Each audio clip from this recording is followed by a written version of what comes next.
Hello. We are about to embark on a journey to a faraway place, a planet very similar to ours, but with its own evolutionary history. It's called Ankara. Humans will visit this planet one day, but we don't have to wait. We can travel there together, now, in our minds. Take a moment to place your human body into a comfortable position. Feel how your hips support your belly.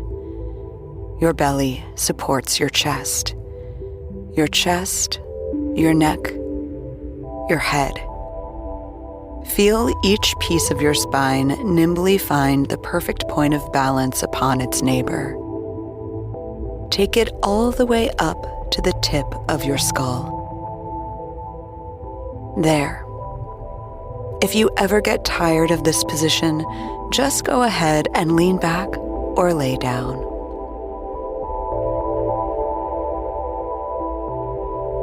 Settle in and close your eyes. For the next 10 or so minutes, we'll let go of the demands of this world to experience life in another.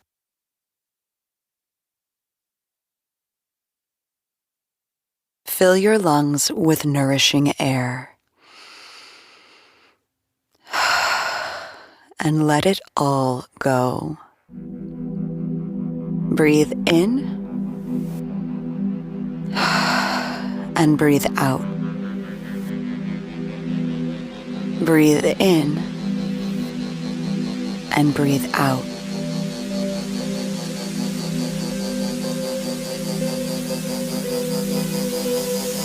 With each exhalation, let your eyelids grow heavier and heavier. Notice the dark getting darker. Light made sense of shapes just moments ago. Now it's gone. Take in its absence. Imagine this darkness surrounding your entire body. With each breath, imagine your body growing smaller and smaller. You're U-shaped, you're a little bit bigger than the average prairie dog on Earth. You are what's known as a Mungdart. Once upon a time, your kind was the dominant species on the planet. They built structures, cities, societies. Bipedal, problem-solving beings with the ability to make complex sounds and opposable thumbs to easily manipulate their environment. They hit the evolutionary jackpot. And then they manipulated the environment to such a degree that the entire ecosystem collapsed. To survive, they went underground and evolved there. Now, millions of years later, Mungdarts are but a remnant of human life. The ecosystem's new, more powerful force is a hyper-intelligent fungus whose mycelial network connects the entire planet. But you don't know anything about that. Back to you. Your body has evolved to be covered in fur. Feel how nice your fur coat feels all over. Oh, what, clothes? Yeah, don't have them, don't need them. Also, your ears, hands, and feet are much larger than those of your distant ancestors. Take a moment to feel the expanse of these body parts.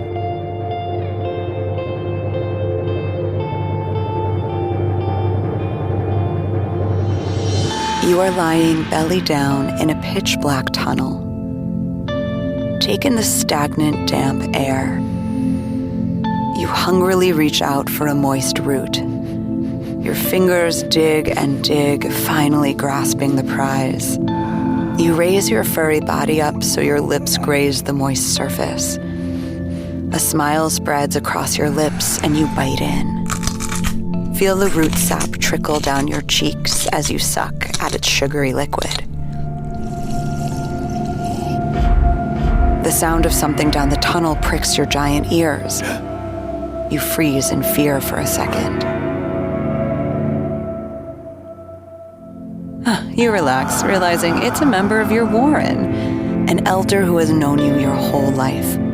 She pads quietly towards you, reaching out her hand until she makes contact with your body. Warmth rushes over you as she gently rubs her head against yours.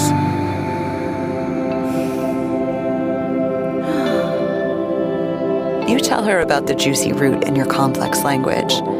Did you know that you have nearly 700 words for dirt, but not a single one for sky, or car, or book, or money? Those ideas are but a speck of light, shimmering millions of years in the past.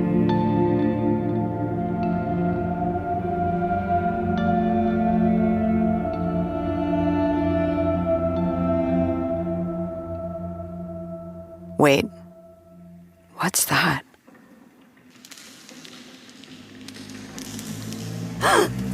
You instantly recognize it and are gripped with fear.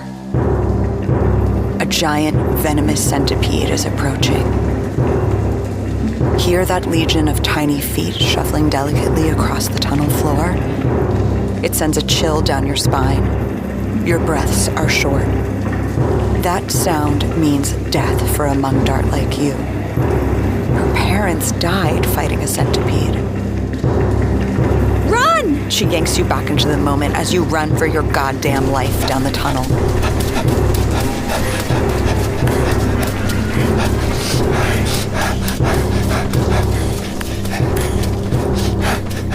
The centipede senses your panic and accelerates. The only thing louder than your panicked breath is the sound of death approaching.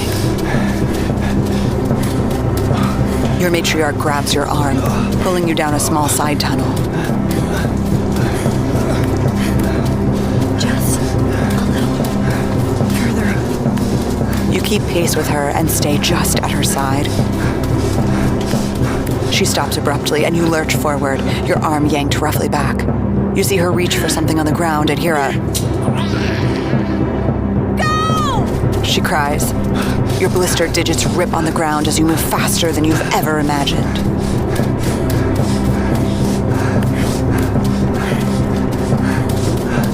You both stop on a dime and exchange a look of disbelief. Behind you, the centipede wiggles out the last of its life.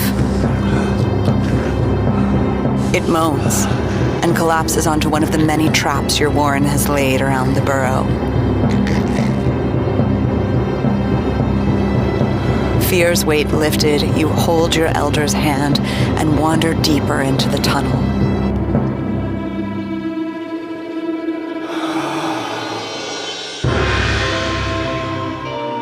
One month later, which is ages in Mungdart time, you find yourself at a large gathering.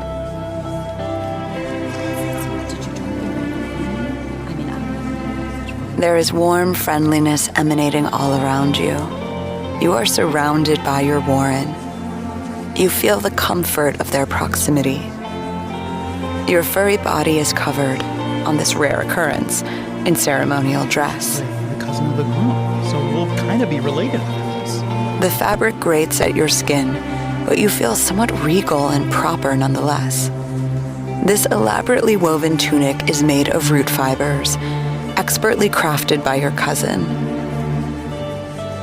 Woven into the back is a poem that closes all holy Mungdart events, and later, an elder of your choosing will run their fingers over the braille and sing these blessed words. Shh. Hey, shut up. Shh. It's starting. But first, the crowd goes silent. This is the most sacred part of the ceremony. Your face is covered in a fragrant paste. You are tempted to stick your tongue out to taste it. A gong sounds.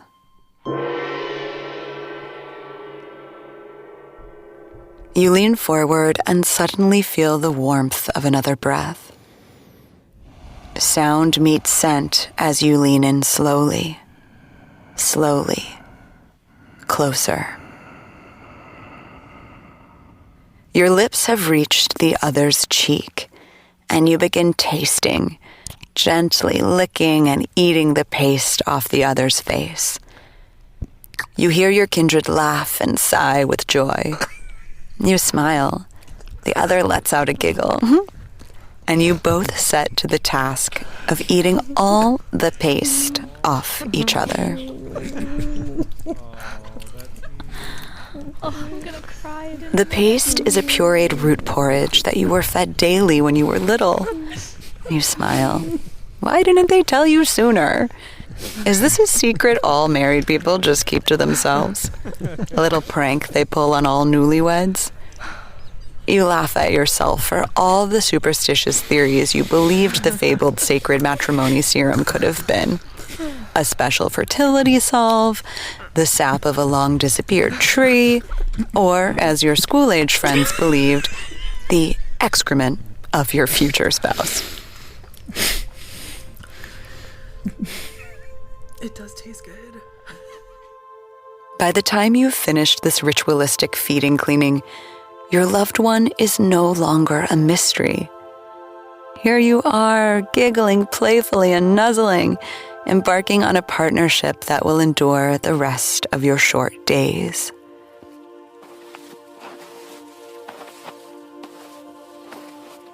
You recognize a familiar shuffle, and you're filled with even more warmth as you feel a familiar hand on your back. It's the matriarch, the one you escaped death with. The magnificent colors of your love paint the darkness. You press your sticky cheek into that of your lover and bow your head as a final prayer washes over you. In darkness, we find one another.